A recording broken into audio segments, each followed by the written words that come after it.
자, 이어서 2부 시작하도록 하겠습니다. 2부 왜요? 아니 주식 대박 인생 역전님이 네. 장적길 씨, 장적길 씨라고. 장적길 씨. 뭔가 야한데? 예, 모르겠는데 야한데? 예, 알겠습니다. 뭐 밤이니까. 네. 밤이니까. 조금 뭐 한 17세로 가도 돼요.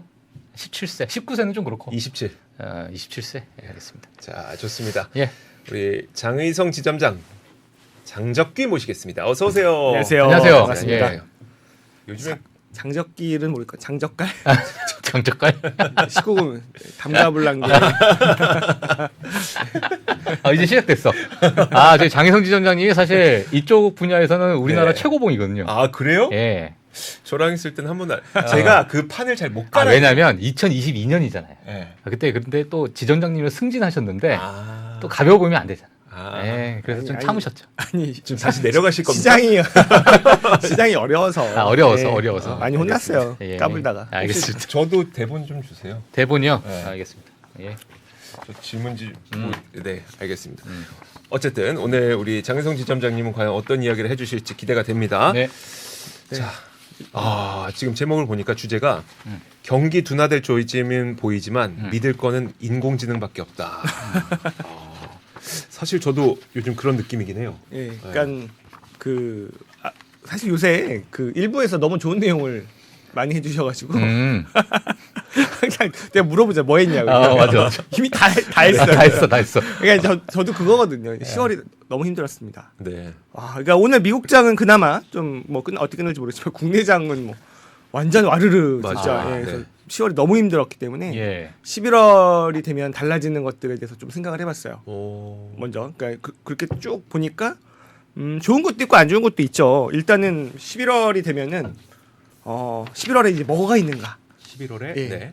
일단 FOMC가 네. 있는데 근데 그 아까 뭐 시장이 오를 것 같은 5가지 조짐 중에 하나 금리가 떨어질 것 같다. 저도 금리는 고점을 찍었다고 생각합니다.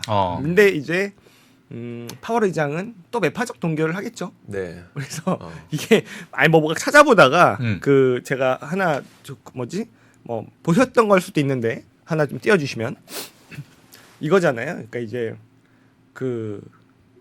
이게 날 따라해봐. 무슨 말인지 알죠? 이제 인터레스트 레이트 인터레스트 따라하고 근데 will be higher, will be higher.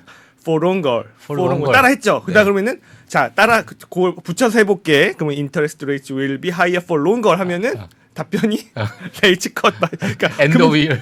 연말 금리 이럴 것 같아. 이게 지금 시장이잖아요. 예. 그죠? 파월 의장이 이렇게 달래도. 그러네. 그러니까 근데 그렇기 때문에 또 매파적 동결을 할 것 같긴 하나. 그러나 이미 금리 인상은 물 건너간 것 같고 그리고 하이어 for longer도 어려워 보이는 조짐들이 하나둘씩 나타나고 있는 게 아니냐라는 생각을 하고 있는 건데요. 이건 끄셔도 되고. 저 장면이 저는 프렌즈를 엄청 사랑했었거든요. 챈들러가 죽었어.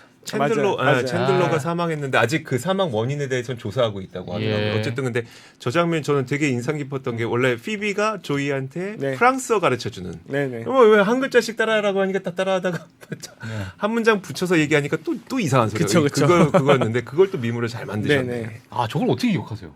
저 장면을. 저는 프렌즈를 거의 한 100번 봤습니다. 100번? 10개 시즌을 100번 정도 와. 봤어요. 진짜 와. 너무 좋아해서. 와 대박. 야, 저걸 기억하시는 분이 더 신기하네. 어쨌든 말을 흐렸네요. 알겠습니다. 죄송합니다. 예. 네. 근데 이제 어쨌든 경기가 좀 둔화되는 조짐들이 나올 것 같습니다. 어젠가요? 뭐 지난주인가요? 미국의 GDP는 쇼크다. 네. 너무 잘 나왔다. 맞아요. 네. 그렇죠. 마지막 한번 이렇게 발작이 나온 것 같고, 그러니까 뭐 오늘 아침에 뭐 빈센트님 나와서는 내년도 마이너스 얘기까지 하시던데, 저는 그 정도까지 보는 건 아니고 어쨌든 둔화될 수밖에 없는 것들이 나온다라고 생각이고요. 그 중에 이제 하나가 뭐 11월이 되면은 바뀌는 것 중에 하나가 이제 학자금 대출 상환이 시작이 되죠. 물론 이게 뭐 세이브 플랜이라는 거를 또 새로 도입을 해가지고 저소득층들은 또 이렇게 상환을 많이 유예를 해줍니다. 그래서 원래는 기존에 있던 플랜이 연방 빈곤선 기준이라는 게 있대요. 그래서 네. 거기서 150% 미만이면은 뭐 그 이제 상환을 유예해 주는 게 원래도 있었는데 그걸 세이브 플랜으로 바꾸면서 225%로 올리거든요. 예. 네. 그래서 그러면서 그러면 225%가 넘어도 그 넘는 금액의 뭐 5%만 원래는 10%를 갚아야 되는데 뭐 이런 것들이 있기 때문에 네. 그럼에도 불구하고 가처분 소득이 줄어드는 건 어쩔 수 없다. 그죠? 그런 것들이 있죠. 그렇기 때문에 또 하나는 아직까지 안 터지는 게 참 희한한 것 중에 하나가 상업용 부동산이죠. 맞아요. 예, 요거 한번 띄워주시면 아침에 뭐 빈센트님도 보면은 상업용 부동산으로 시작해서 일반 부동산도 안 좋아질 것이다. 미국은 부동산이 되게 어려워질 것이다라고 하시는데 네. 그러기에는 지금 사실 그냥 일반 주택 가격은 또 너무 뜨겁잖아요. 예. 물론 그게 왜곡이긴 하지만 거래량이 너무 적은 거에 대해서 근데 보시면 상업용 부동산의 가격은 이미 빠지고 있습니다. 많이 최근에 이게 검은색 선을 보시면 되거든요. 예, 많이 빠지고 있죠. 이건 뭐 저게 가격 지수예요? 네, 아. 평방 피트방 가치니까 그 이제 가격 지수라고 보시면 되겠죠. 그래서 상업용 부동산이 문제가 되면 은행이 문제가 되는 거고 지역 은행들의 주가는 지난번 저 사태 5월이었나요? 예, SBB 사태의 거의 지금 준하는 가격대까지 다시 떨어지고 있죠. 네. 아. 예, 그래서 고금리에 대한 그런 부담감이 이제 엄습해오는 것들이 있기 때문에 빠르게 경기가 둔화되는 것들이 나타날 것이고 예. 그러면은 뭐 하이어프 롱고가 가능하겠느냐라는 거고 또 하나는 미국의 소비가 왜 이렇게 뜨거운가에 대해서도 해주셨잖아요. 네. 그렇죠. 너무 좋은 내용들이 많더라고. 근데 그게 어쨌든 줄어든다는 거죠. 이것도 아마 보신 분들 보셨을 때는 뉴욕 연은에서 미국인들의 초과저축 사용에 대한 것들 보고서가 있었던 거거든요. 이건 뭐 중요한 뭐 빠르게 지나가도록 할게요. 근데 다른 나라들은 이 가운데 이거 황토색이라고 해야 되나? 이거는 네. 이제 팬데믹 기간이니까 저축률입니다. 당연히 높죠. 근데 다른 대부분의 선진국들은 그 전 2015년에서 19년의 그런 짙은 파란색보다 회색이 다 높잖아요. 저축을 더 많이 하죠 예전보다. 네, 네. 불안하니까 네. 미국만 떨어지죠. 아, 저축률이. 그러네요. 그러면서 초과저축을 사용하는 나라는 미국밖에 없다. 음. 이게 하늘색이 미국이고 예. 빨간색이 다른 그런 다른 국가. 선진국들인데 선진국들. 안 써요. 팬데믹 때 늘었던 초과저축을 안 쓴단 말입니다. 그죠? 불안하니까. 네. 예. 그러다 보니까 미국인들의 그런 하늘색이 소득이고 그 빨간색이 소비인데 팬데믹 때는 소득이 확 늘어났는데 네. 소비를 안 했죠. 네. 근데 지금은 보면 소득이 확 줄어듦에도 불구하고 소비를 여전히 많이 하고 있죠. 이게 미국인데 다른 나라들은 어떠냐 이겁니다. 다른 나라들은 소비가 돌아오지 않죠. 추세로. 네. 그러면은 미국만 언제까지 그런 것들에 대해서 한번 우리가 생각할 수 있는 부분이기 때문에 예. 그 쇼크 네. GDP의 상방 쇼크에 예. 의해서 그는 계속되기 어렵다. 아. 그러면은 뭐 당연히 물가는 잡히는 수순으로 봐야겠죠. GDP는 전분기 대비로 표현했죠. 연율로. 미국 연율로. 네네. 네.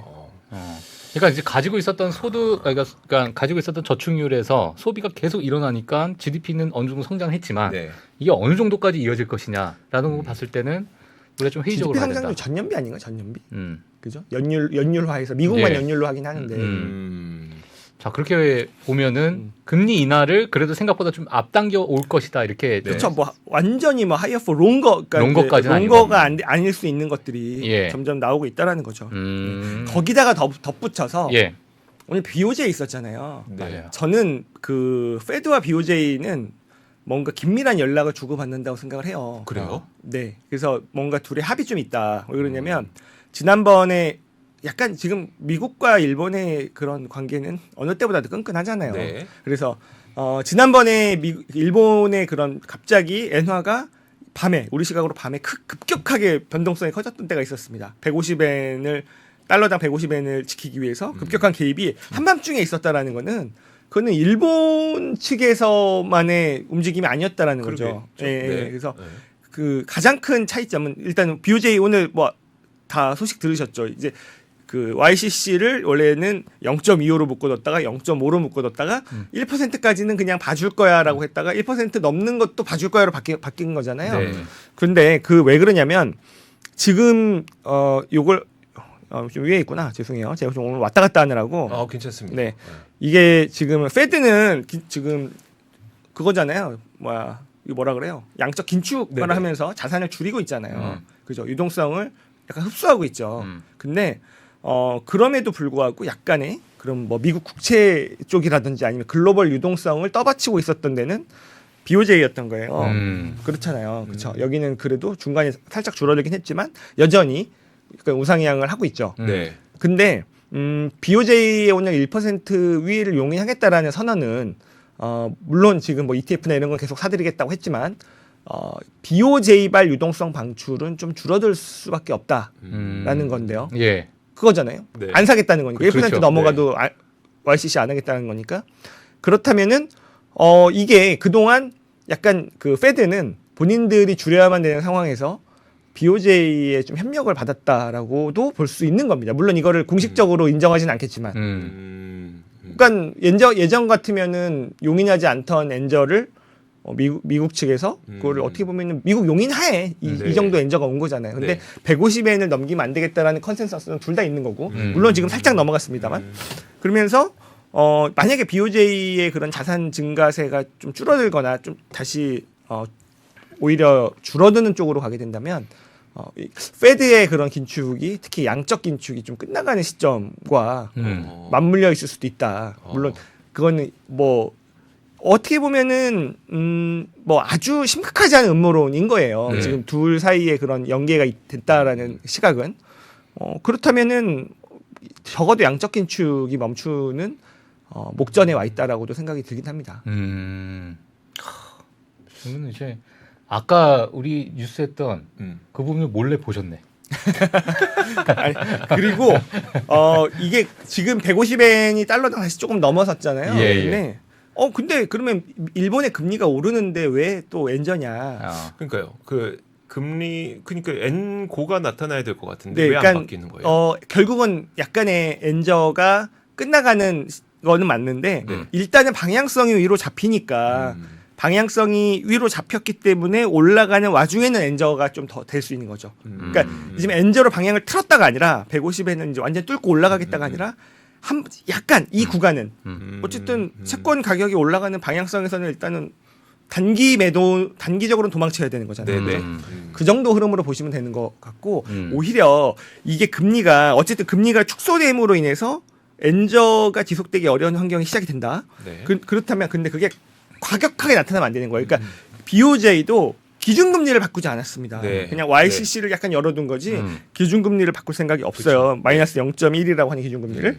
왜냐하면 일본이 원하는 거는 한 150엔이 좀 못 미치는 정도의 엔저이지 네. 그보다 세지면 그거는 좀 심각해지는 거예요. 아. 그렇기 때문에 그러면은 과격한 정책이 해서 더 금리를 붙일 수밖에 없고 그렇게 되면 그러면은 만약에 엔저가 엔고로 바뀌면서 그게 좀 급격하게 나타나면 그건 가속화될 수밖에 없어요. 네. 왜냐하면 밖에 나가 있는 엔화들이 다 환류해서 들어오게 되니까 네네. 그것도 원치 않는 거예요. 그럼 갑자기 뭐 슈퍼 엔고가 나타날 수 있으니까 이거를 굉장히 그 적정 수준 안에서 유지하고 싶어하는 그런 플레이들이 지금 시작이 되고 있다. 예. 잘 할 수 있을까를 봐야겠지만 어쨌든 마지막 그런 허들 정도지 더 막 뚫고 올라가서 막 160, 170을 보실 건 아니다. 그러니까 기준금리를 단기금리를 바꾸지 않았으니까 네. 단기금리를 바꾸지 않았으니까 엔저는 계속될 수 있는 건데 네. 그런데 시장금리를 좀 조율하기 위해서 YCC의 그 폭을 좀 넓혀 놓는 거라면 결국은 엔화를 사고 싶어하는 수요들을 이끌므로써 약세와 강세 사이의 균형을 잡아가는 거라는 거예요? 그렇죠. 그걸 원하는 거예요. 그러니까 그걸 조율하고 있는 거고. 네, 그러니까 엔저를 원해요. 일본은 엔저를 그쵸. 통해서 네네. 엔저를 통해서 경기를 부양하고 싶어 하는데, 네. 근데 150엔을 넘어가는 슈퍼 엔저로 가면은 이거는 좀 심각해지는 거란 말이에요. 본인들도 원자재나 아니면 그 연료나 이런 거 다 수입해서 쓰니까 너무 엔저 되면은 본인들도 맞아요. 근데 물가가 오르는 게 좋은 거구나. 그러니까 그렇다 한들 네. 그거는 이제 그러니까 의심이 드는 거예요. 이제 네네. 엔화라는 거에 대해서 이제 완전히 가치에 대한 그런 의심이 시작되는 구간으로까지 가면 안 되는 거예요. 그렇죠. 그건 네. 이제 신흥국 통화가 돼 버리니까. 네. 그런다면 약간 요 정도 엔저는 원하는데 그렇다고 이거를 잘 이렇게 매니징 하다가 네. 너무 세게 그 만져버리면 앵고가 돼버리면 그때부터는 가속 페달이란 말이야. 네. 나가 있는 엔화들이 환류에 들어오기 시작하면 물 베이듯이 들어온단 말이야. 그걸 또 원치 않는 거죠. 그거 네. 잘해야 돼요. 왜냐면은 다 엔화를 빌려서 다 달러로 바꿔서 다 나갔는데 어차피 내가 빌린 통화가 약세가 되니까 얼마나 좋아요. 네. 내 부채가 줄어들고 있어요. 근데 네. 이게 다시 고로 된다는 시그널이 확실히 보이면 빨리 와서 갚아야죠. 그렇죠. 다시 네. 그거 팔고 와서 미국에 있는 것들을 한국에 있는 주식을 팔고 가서 갚아야죠. 네. 예. 그러니까 엔캐리가 역으로 네. 아. 청산되기 때문에 음. 그런 부분이 나타나지 않게 얼만큼 매니징을 잘하냐가 중요할 것 같습니다. 그럼 그런 현상은 뭘로 이렇게 시그널이 나와요? 그러니까 그냥 엔화가 갑자기 방향을 튼다가 시그널이에요? 그런 것들은? 그렇죠. 그러니까 만약에 그 조금 뭐랄까요, 그 일본이 정말 그 기준금리까지 움직이면서 네. 그런 미국과의 금리가 빠르게 좁혀지게 되면 그러면은 그러니까 거의 1% 미만의 대출을 받아서 내가 대출 했던 통화 엔화도 떨어지고 너무나 네. 좋은 상황에서 무조건 엔 캐리를 해서 나가서 해외 투자라는 게 좋았던 건데 그게 일거에 환류될 수밖에 없는 조건들이 막 보이면 네네. 그렇죠. 엔화가 이게 다시 140을 깨지고 130 뭐 이렇게 가기 시작하면은 약간 위협을 느낄 거잖아요. 네네. 그렇죠. 엔화 대출을 받은 네. 사람들 네네. 입장에서는 어. 그걸 잘 봐야겠죠. 그렇구나. 알겠습니다. 그러게요. 네. 네. 그래서 그런 저런 이유들로 인해서 그러니까 경기가 요건데 요것도 아마 하셨을 거예요. 그러니까 우리가 장단기 금리 차가 역전이 되면은 그 경기 침체를 얘기를 하는데 네. 실질적으로 그 역전이 되는 순간은 예고인 거고 그렇죠. 실질적으로 다시 이게 정상화되는 네. 구간에서 경기 침체가 나타나는 거잖아요. 음. 근데 방향을 틀었잖아요. 장단기 금리가 네. 마이너스에서 플러스로 가기 위해서는 뱃머리는 돌린 것 같잖아요.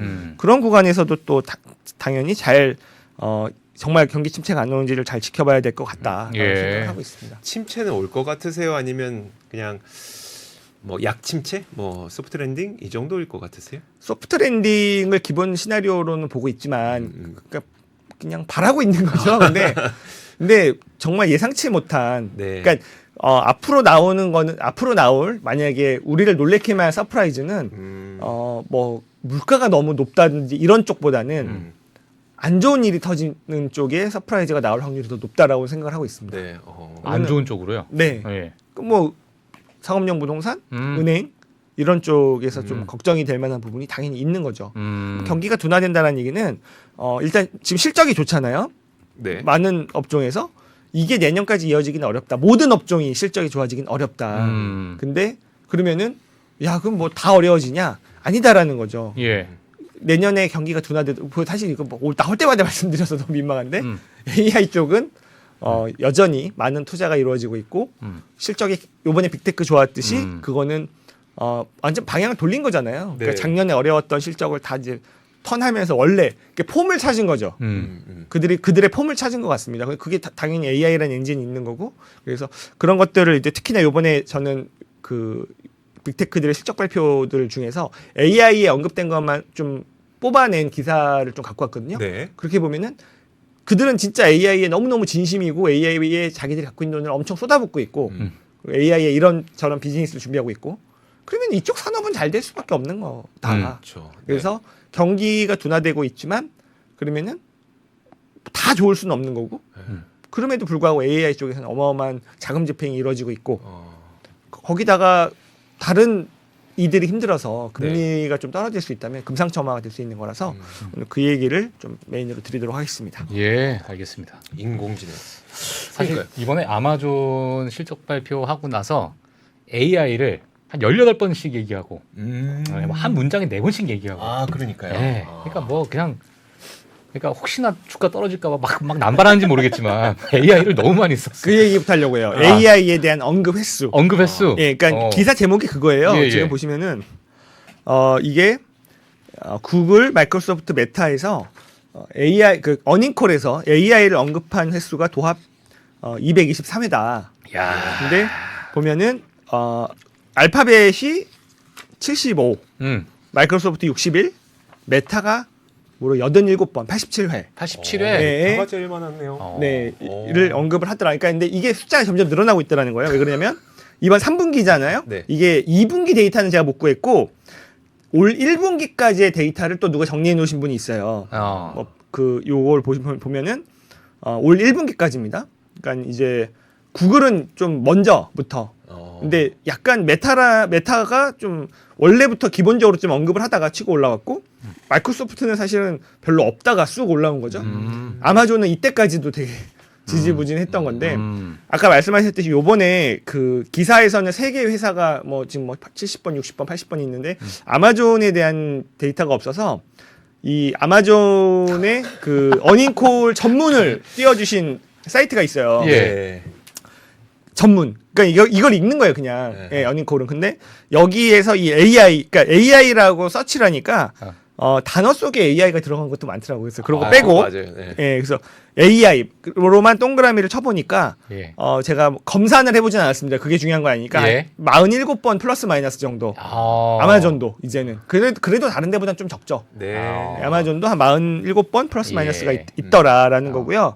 그래서 빅테크들의 이제 캐펙스 투자가 다시 늘어나고 있어요. 물론 이게 다 AI는 아니지만 네. 뭐 그런 메모리 반도체 데이터 센터, 그러니까 결국 데이터 센터 AI 이게 거의 빅테크들의 캐펙스긴 하거든요. 예. 그냥 뭘 더 사요? 장치를 뭘 더 사겠어요, 그죠?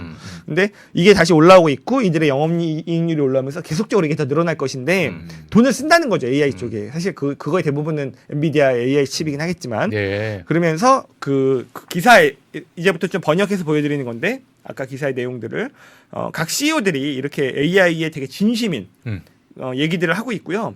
특히나 그 마크 주커버그 같은 경우는 그 메타의 내년도 캐펙스가 약간 하향 조정되긴 했거든요. 근데 그러면 뭐야 반도체 덜 사나? 뭐 AI 투자 덜 하나? 근데 다른 데 거 줄여서라도 AI는 늘리겠다. 이런 얘기를 했습니다. 전체 캐펙스는 줄이되 네. 그 중에 비중을 네. AI 쪽 늘리고 다른 거 줄인다. 그렇죠. 우선순위가 AI이기 때문에 다른 투자를 줄여서라도 AI에 대한 투자는 더 늘려나가겠다라고 했고 예. 그렇기 때문에 AI에 너무나 진심인 거죠. 이 회사들은. 네. 그냥 이게 앞으로 우리가 진짜 가야 될 길이고 먹고 살 길이라고 이렇게 찍었는데 전 세계 가장 천재들이 모여 있는 데서 네. 이 산업이 당연히 태동기일 수밖에 없는 거죠. 예. 그렇죠. 그래서 수많은 그런 IT의 그런 큰 패러다임 속에서 커온 회사들이 완전히 올인을 하는 분야가 뭐 어떻게 거부할 수 있겠습니까? 이 흐름을. 그러면은 그 각 회사들이 그럼 어떤 걸 준비하고 있느냐의 기사 내용도 좀 이게 제가 뭐 번역을 한 건데 구글 같은 경우에는 이게 그 AI 검색에 있어서 그러니까 검색에 있어서도 그 제너레이티브 AI를 적용하면 더 좋다. 그래서 검색이 사실 줄어들 거라고 많이 걱정을 하잖아요. 근데 검색 광고는 우리의 우선순위로 남아 있어요. 이 발언은 좀 걱정스럽긴 해요. 이거 약간 그 코닥 같아. 이게 그 디지털 카메라 먼저 만들어 놓고 필름보다는 디지털 카메라보다는 필름이 우선순위에 있습니다 하다가 골로 간 거잖아요. 약간 네, 맞아요. 좀 근데 이게 지금 어떻게 보면은 조금 축소될 수도 있는 이 검색 광고 비즈니스에서도 AI가 큰 도움이 된다는 거예요. 네. 특히 이제 광고주들 여기 보시면은 우리 광고주 중 거의 80%가 이미 하나 이상의 AI 기반 검색 광고 제품을 사용하고 있다. 이게 뭐냐면 이게 이제 퍼포먼스 맥스라는 건데 퍼포먼스 맥스가 그냥 우리나라 말로 하면 성과를 극대화하는 거죠. 성과 극대화. 네. 광고의 성과를 극대화해 주겠다라는 건데 예전에는 이제 광고주가 내가 어디에 광고를 실어야 될까 하면 구글에 대해서 뭐 제안을 하는 거잖아요. 네. 여기에 해보시죠. 그러니까 뭐 우리는 유튜브도 있고 뭐 구글 피드도 있죠. 그리고 또 메일, 지도, 뭐 그냥 검색 광고 이 중에서 사람이 골라주는 거잖아요. 그 네. 사람이 결정을 하는 거고. 근데 그렇죠. 그거를 그냥 AI에 맡겨버리는 겁니다.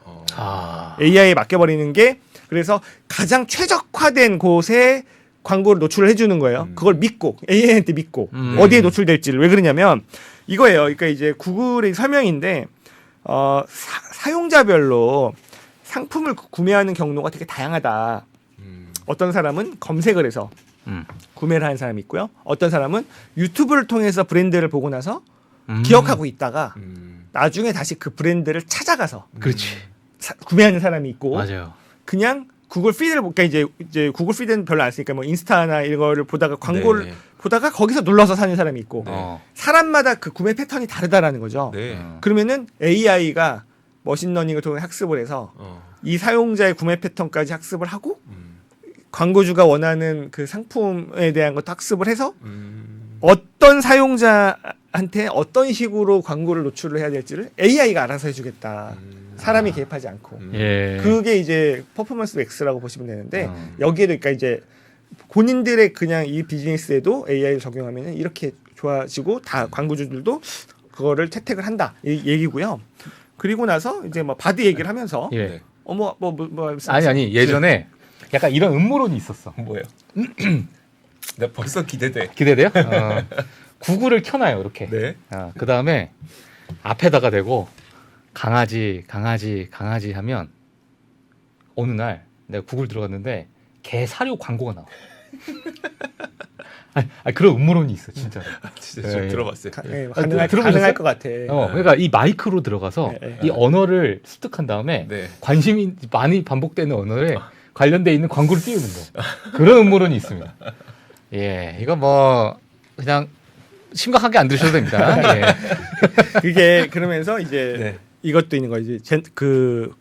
바드 쪽에서 보면은 개인 비서 어시스턴트 위드 바드를 이제 발표를 하면서 이게 그 텍스트 음성 그러니까 이제 뭐 이게 한 거죠. 이제 그 우리 음성을 받아들이면서 이제 똑똑해진 시리 같은 거라고 생각하시면 되는데 이게 몇 달 안에 안드로이드 및 iOS 모바일 정책에서 선택할 수 있게 될 것이다. 그러니까 이제 왜냐면 자기들 늦었으니까 네. 이런 것들 금방 한다는 거예요. 그러면서 또 구글 클라우드에서는 이게 개발자와 기업이 구글 클라우드에서 AI를 사용해서 자체 제품을 구축하도록 지원을 해준다. 근데 이번에 구글 클라우드 성장률이 떨어진 이유는 AI를 하기 위한 기업들이 클라우드로 갈 때 대기업들은 거의 애저로 갑니다. 근데 구글에서 자기들의 강점으로 스타트업들은 70%가 나한테 오고 있다. 지난 분기 버닝콜에서 한 얘기예요. 네. 그래서 무슨 기업 막 유명한 스타트업이 했는데 요번에 얘기하는 것 중에 뭐 한두 개가 빠졌어요. 그래서 자체적으로 이제 어떤 분석가들이 봤을 때는 이제 한 50% 정도. 그러니까 그 시장도 애저한테 뺏기고 있다. 네. 그게 조금 요번에 클라우드 성장률이 낮게 나오고 좀 빨간불이 켜진. 예. 그래서 그런 기업들에게 자기들이 뭐 리딩 그런 클라우드다라고 되게 자신 있게 지난 분기 어니콜 했는데 요번에는 그 얘기를 못했어요. 그런 것들이 좀 들어가 있긴 합니다. 그래서 애저가 워낙 강력한 거예요. 예. 그리고 이제 구글 픽셀에서도 이게 이제 그 스마트폰에서도 자기네 스마트폰에서도 AI의 그런 편집 기능이나 이런 것들을 집어넣을 것이다. 그러니까 이제 굉장히 어쨌든 열심히 하고 있는 거예요. 뭐 주가는 부진하고 좀 걱정이 되는 회사긴 하지만 열심히는 하고 있다. 그러려면은 뭐 여기도 뭐가 많이 필요하겠어요. AI 칩 어마어마하게 필요하다는 얘기인 거죠. 자, 그 다음에 마이크로소프트는 뭐 말해 뭐해죠. 말해 뭐해. 뭐 가장 모범생이고 가장 잘 하고 있고. 그러니까. 2분기 때 잠깐 삐끗했으나. 예. 그죠? 근데 이제 결국 다시 그런 알파벳과의 격차를 벌려 나가고 있는 정말 진정한 리딩 컴퍼니입니다. 그래서 여기 이제 내용들 보면 일단 당연히 애저에서 오픈 AI 오픈 소스 모델을 동급 최고의 그죠? 동급 최고의 액세스를 제공한다. 뭐 이건 거고요. 그리고 GitHub 코파일럿도 100만 명 이상의 유료 사용자 그리고 3만 7천 개의 조직 이게 굉장히 빠르게 늘어나고 있거든요. 이게 개발자들의 생산성을 최대 55%까지 늘리고 있다. 수치화되고 있는 거죠. 네. 이건 유료 그러니까 이제 돈을 버는 AI 그리고 보시면은 이제 CRM에서도 세일즈포스 같은 CRM에도 코파일럿이 들어간다. 이거는 이제 B2B로 판매를 하는 것이고. 예. 그러면서 보면은 코파일럿 인 헬스 그러니까 의사들이 의외로 문서 작성하는데 어마어마한 많은 시간이 들어가요. 그죠? 맞아요. 네. 그거를 지금 뭐 하루 최대 40분까지 절약. 뭐 아주 큰 숫자는 아닌 것 같습니다만 어쨌든 40분? 네. 그게 이제 시작이 되고 있는 거고. 뭐 이제 그냥 막 환자랑 뭐 얘기하면서 그냥 그게 막 저장이 되겠죠. 이런 것들이. 그다음에 보면은 오피스 365 코파일럿이 11월부터 과금화되지 않습니까? 11월에 되게 큰 변화 중에 하나도 전 그거라고 생각을 하는데 엔터프라이즈 버전에 인당 $30 과금이 시작이 됩니다. 근데 여기 이제 사티아 나달레가 굉장히 자신 있게 얘기한 게 뭐냐면 이미 그런 테스트 버전을 같이 했던 그런 기업들 있잖아요. 네. 미국의 뭐 100대 기업 중에 한 40%가 이미 그걸 했다고 하는데 음. 한 번 사용하면 코파일럿 없이는 작업을 할 수 없다고 합니다. 그러니까 안 쓸 수 없는. 그러니까 이제 돈 버는 AI 시작되는. 그러니까 한 번 손을 대면 네. 그 생태계가 아니고서는 다른 걸로 바꿀 수 없는 그런 그쵸? 어떤 루트를 만들어 버리는 거죠. 그렇죠. 사실. 조금 더 돈이 들더라도 네. 쓰는 자와 안 쓰는 자의 생산성이 그러니까요. 확 벌어지면 네. 사실 그 우리 PPT 매일 만들어 오잖아요. 거기서 직접 디자인하시는 건가요? 그 옆에 디자인이 있잖아요. 그거 디자이너. 인공지능이죠. 네, 인공지능이죠. 그러니까 이거 한번 쓰고 나면 우리가 PPT 오늘 아침에 제가 아까 제가 보여드렸던 옐런이 되게 멋있게 나오는 그것도 역시 그 인공지능이 해준 건데 가끔은 좀 답답해요. 근데. 답답하긴 한데 좀 무식해. 그래도 옛날에 비해서 옛날에 막 여기에 뭐를 배치해서 여기 뭘 넣고 그림 따와서 여기 뭐 넣고 하는 것보다 맞아, 맞아. 그라데이션 넣고 이 기능 막 다 아. 찾아서 어디 있었더라 맞아, 삽입에 있었던가 막 맞아. 뭐 어디 그거 찾는 것보다 훨씬 편해지고 훨씬 빨라졌잖아요. 맞아. 사실 그런 것들만 봐도 그쵸. 여기서 한번 딱 발을 들인 순간 빠져나가긴 좀 쉽지 않은 것 같긴 그렇죠. 해요. 네. 특히나 이제 우리가 회사에 가면은 보통 액달들이 있습니다. 액달. 엑셀의 달인. 예. 그러니까 항상 불려다니는 맞아요. 윗사람이 부르면 항상 불려다니는 액달들이 액달. 있거든요. 그러니까 그들의 몸값이 이제 높죠, 사실은. 네. 근데 이게 그 실질적으로 의사결정을 해야 되는 네. 중요한 위치에 있는 분들의 치명적인 약점이 엑셀 잘 못하신다는 거죠. 근데 그건 이제 말로 시키는 게 되는 거죠. 네.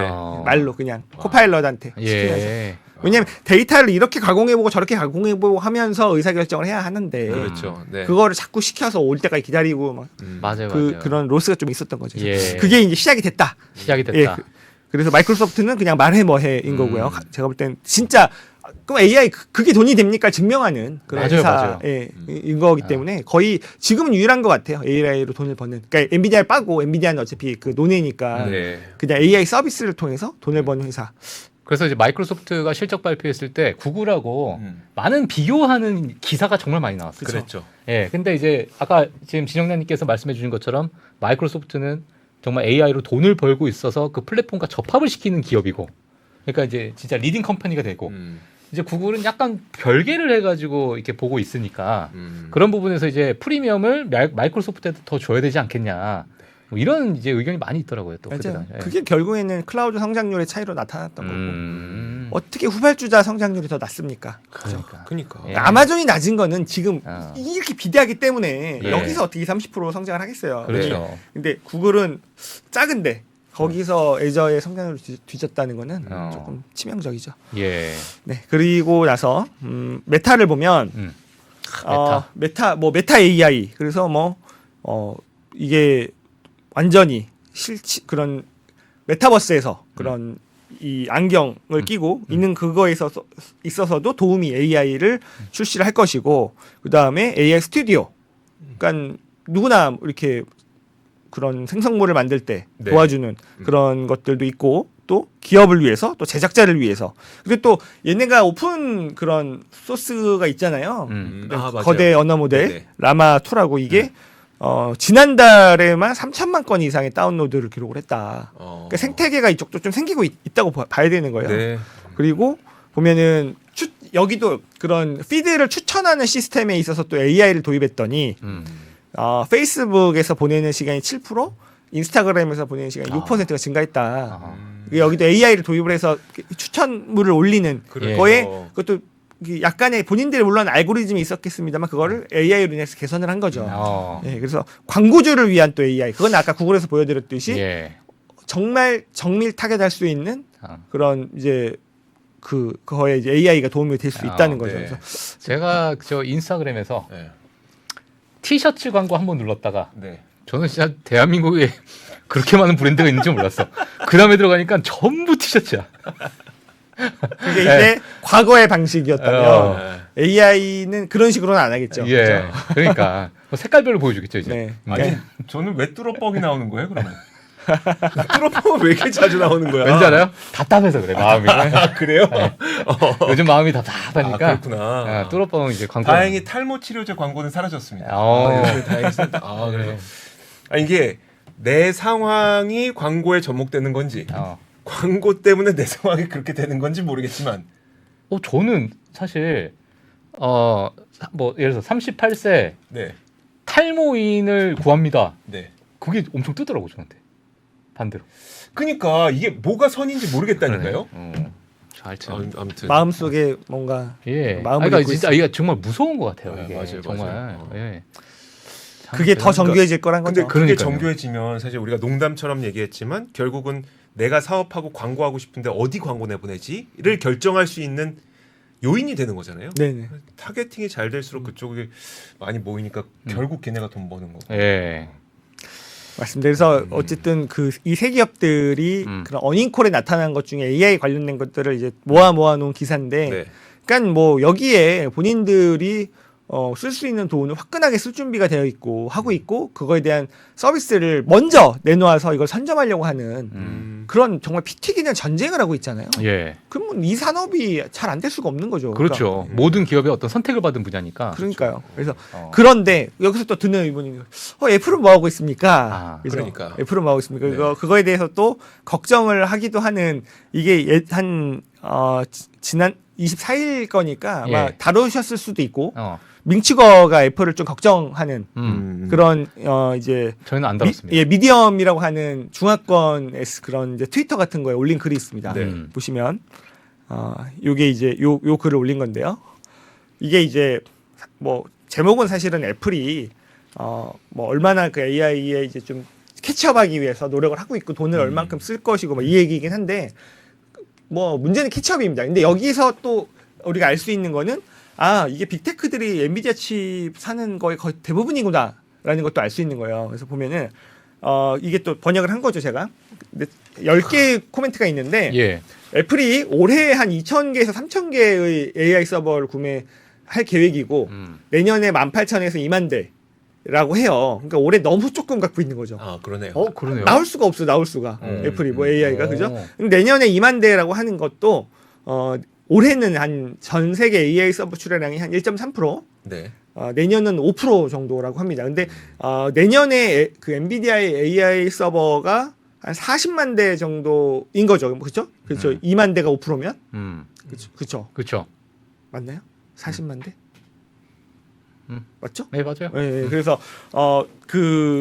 그걸 이제 기준으로 한번 보자고요. 내년에 40만 대. 거기에는 이제 8개가 들어가고 이런 식으로 가는 거긴 하지만 자, 그랬을 때 뭐 2번, 3번, 4번은 그래서 이제 애플이 얼만큼 돈을 많이 쓸 준비가 돼 있고 이 얘기인데 이게 중요한 건 아닌 것 같고 근데 부족하다는 거죠. 애플은 이게 되게 늦었다. 4번 보면 늦었다는데 왜 그러냐면 메타는요. 내년에 한 4만 대 정도를 그 구매 예정이라고 합니다. 애플의 2배. 그러면은 메타는 10%가 되겠네요. 그죠? 10% 정도. 그러면은 이미 메타는 많이 갖고 있는데 내년에도 애플보다 2배 이상 산다. 그러니까 애플 너무 늦었다 이 얘기긴 한데 6번을 보면 마이크로소프트는 한 8만 대에서 10만 대. 와. 근데 아마 이게 얘네가 25%를 좀 줄인다라고 얘기를 한 게 아마 10만 대에서 8만 대로 줄어든 걸 거예요. 그래서 그래봤자 8만 대인데 만약 10만 대라고 치면 예. 그러면은 8만 대라고 칠게요. 8만 대라고 치면 20%. 20%. 그렇죠. 마이크로소프트만 20%인 와. 거죠. 그러면 이제 애플하고는 비교하는 것이 적절하지 않다. 막 이 정도로. 그러네요. 근데 마이크로소프트가 8만 대를 사면 구글은 얼마를 사고 아마존은 얼마를 살까요? 그런 데이터는 없긴 합니다만 네. 준하게 사지 않을까요? 더 많이 살 것 같아요. 그러니까 이거는 더 많이냐 아니냐는 무슨 거냐면 사실 생각해 보세요. 이렇게 결론이 건데 애플이 돈이 없어서 2만 대 살까요? 아니면은 AI에 관심이 없어서 2만 대를 살까요? 둘 다 아닐 것 같은데. 그렇죠. 줄을 늦게 쓴 거 아닐까요? 그렇죠. 어차피 받으려면 줄 서야 되니까. 줄 서야 되는데 그렇죠. 네. 줄 쓴 대로 하는 건데 그래서 그렇죠. 네. 네. 줄을 늦게 쓴 거겠죠. 그래서 내년 거는 다 못 받으니까 내년에 이미 그러니까요. 못 받으니까. 네, 그래서 그러면은 마이크로소프트보다 더 많이 사고 싶어도 많이는 아닐 것 같고 네. 뭐 비슷하게 산다고 치더라도 뭐 8만 대씩이라고 그냥 가정을 해도 그러면은 마이크로소프트, 구글, 아마존으로 60%에 메타 70%에 애플 붙이면 75%가 되는 거죠. 네. 거의 빅테크들이 다 사는 거고 이들도 결국에는 애플이 사고 싶어도 줄이 늦어서 못 사고 있는 건데 그렇죠? 결론은 이거잖아요. 그래서 그러면 만약에 중국 때문에 걱정하시는 분들이 많이 있습니다. 엔비디아를 맞아요. A800, H800. 네네. 근데 왜냐하면 내년에 거의 한 55조, 그러니까 그죠, 거의 50빌리언, 네네. 그죠? 그러면 한 50빌리언 정도의 이미 수주가 있었는데 그게 이제 꽝이 된 거죠. 네네. 근데 그러면 근데 이게 그건 거예요. A800하고 H800도 결국 코어스로 만들어야 돼요. 성능을 떨어뜨린 거긴 하지만. 근데 코어 아직 만든 게 아니고 이게 그 만들어 놓은 거 이제 중국 아니면 못 사가는데 어떡합니까라고 하는데 그거 아직 안 만들었 거죠. 안 만들었으니까 이제 주문만 받아놓은 거잖아요. 안 만들면 되잖아요. 그렇죠. 그걸로 그냥 H100, A100 만들면 되잖아요. 그죠? 줄 서 있는데. 그리고 오히려 지금 L40S도 규제를 했기 때문에 네. 지금 걔네가 살 수 있는 가장 좋은 거는 저기 뭐야 GeForce RTX 4090이 가장 좋은 거잖아요. 그거 한 300만 300만 원이에요? 원짜리인데 와. 3배 올라서 900만 원. 그게 지금 지포스 시리즈 가운데 제일 좋은 거. 거예요. 900만 원이에요? 원래는 300인데 와. 3배 중국에서 3배 가격에 팔리고 있다면서요. 야. 근데 그거 왜냐면 그거라도 해야 되니까 시간이 오래 걸릴 뿐이겠죠. 그쵸. 그거라도 해야 되는 근데 그거는 코어스가 아니잖아요. 네. 그죠? 그러니까. 많이 만들 수 있어요. 네.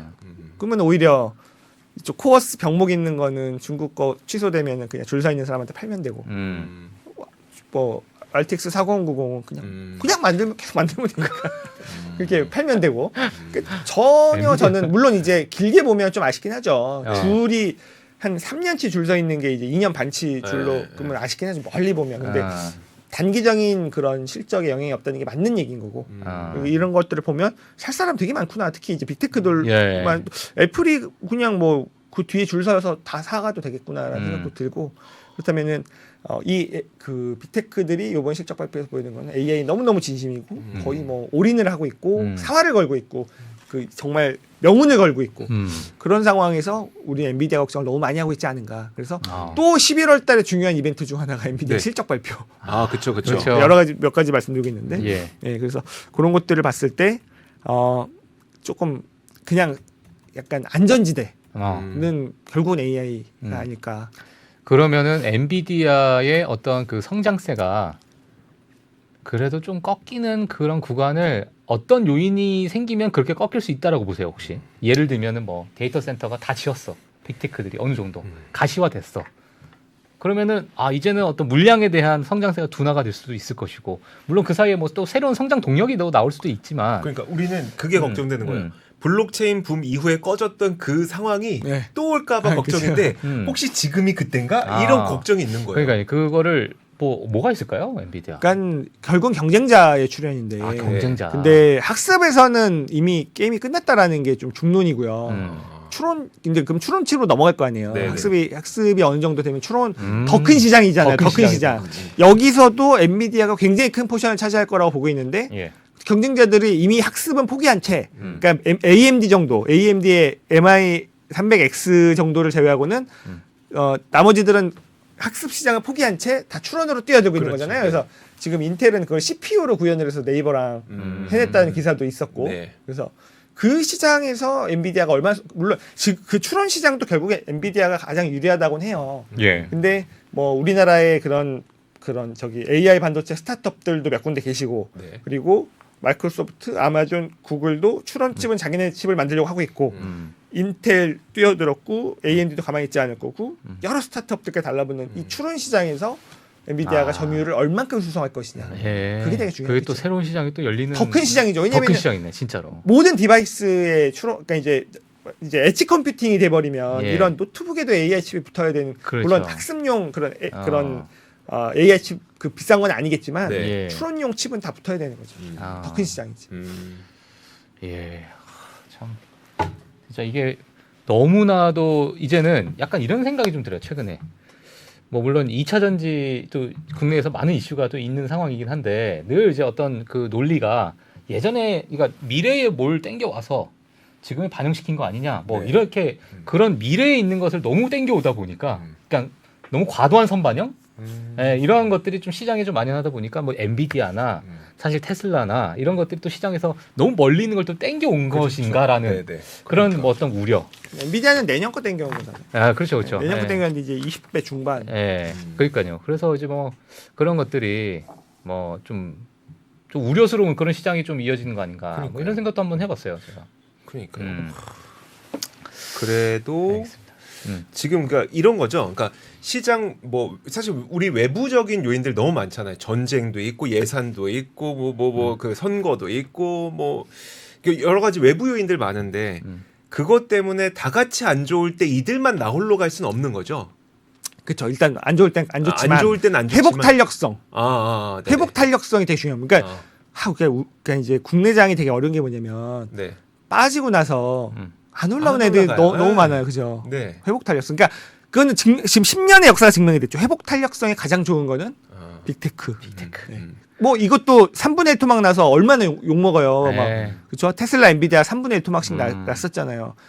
회복 탄력성. 음. 불려도 시간이 해결해 주는. 그것도 새로운 패러다임 AI라는 새로운 패러다임에서 또 얘네들은 그걸 한 번 더 해먹을 수 있는. 네. 플랫폼은 사실 성장이 끝났잖아요. 그 22년에 빠진 건 그렇죠. 네네. 맞는 얘기인 것 같아요. 그걸 못 읽었어요. 네. 플랫폼 시장이 이제 포화가 돼서 끝났다라는 거를. 근데 AI가 이렇게 딱 나타나 줄 몰랐죠. 아, 좀 엉뚱한 생각이지만 네. 필수 소비재 업체들이 음. 컨퍼런스 콜 할 때 네. AI를 언급하면 어떻게 될까라는 생각 잠깐. 초콜릿 회사 이런 회사가 걔네가 AI를 어떻게 언급하지? 뭐 그냥 네. 뭐 갖다 붙이는 거죠 아무거나. 코카콜라에서 너가 생각한 대로 캔 색깔이 변한다. 음료 색깔이 변한다. AI로. 근데 이거 여기서 여기 스튜디오 지금 이틀째 하고 계시죠? 네. 네. 그 마감 시간 걱정 안 하고 방송하시겠네 또. 왜냐면은 우리가 이제 오픈 스튜디오에서 하면 아 다쳐. 문 닫혀가지고 맞아요, 맞아요. PD들 요거 예. 뭐야, 편집하고 가야 되는 맞아, 시간을 맞아. 드려야 네. 되는데. 너무 안 보내드려서 그런 건가요? 아니 그래서 빨리 가고 싶으죠. 아니 그래서 일단 유사연님 기다리실 것 같고 아, 예, 또 맞아요. 왜냐면 또 우리 박 선생이 또 그냥 방송 되게 뭐 12시까지 합니다 맨날 이렇게 하는데 여기서는 진짜 그럴 아니 저 끝나면 바로 뛰어가요 집으로. 전체 끊기. 네, 바로 뛰어갑니다. 예. 자 오늘 보내드리겠습니다. 그러니까요. 시장 빠질 때 뭐 용자는 그러니까 뭐 용 쓰는 재주는 없다고 하더라도 그러면 이제 다시 정상화됐을 때 무엇이 더 큰 결과를 안겨줄 것이냐. 역시 지금 전 세계에서 돈을 투입하고 있는 곳이 인공지능이기 때문에 이쪽 기업들을 보자는 이야기를 전해주셨습니다. 네. 자, 장의성 지점장과 함께했습니다. 고맙습니다. 네, 감사합니다. 고맙습니다. 외환위기 오는 거 아니에요? 금융위기 오는 거 아니에요? 이런 질문들을 좀 굉장히 많이 받았었습니다. 탐욕이 되게 강했을 때 위험자산으로서의 극단적인 쏠림이 나타나고 공포감이 극에 달했을 때 안전자산으로서의 극단적인 쏠림이 나타나거든요. 과거의 일이 미래에 똑같이 일어난다 이건 아니지만 그때 당시에 위기 상황에서는 어떤 공통점들이 있었는지를 보면서 우리가 대비를 하는 방법도 고민해 볼 수 있고요. 과거를 제대로 이해하는 순간 위기의 실체가 드러납니다. 오건영의 현실 경제 이야기를 서점에서 만나보세요.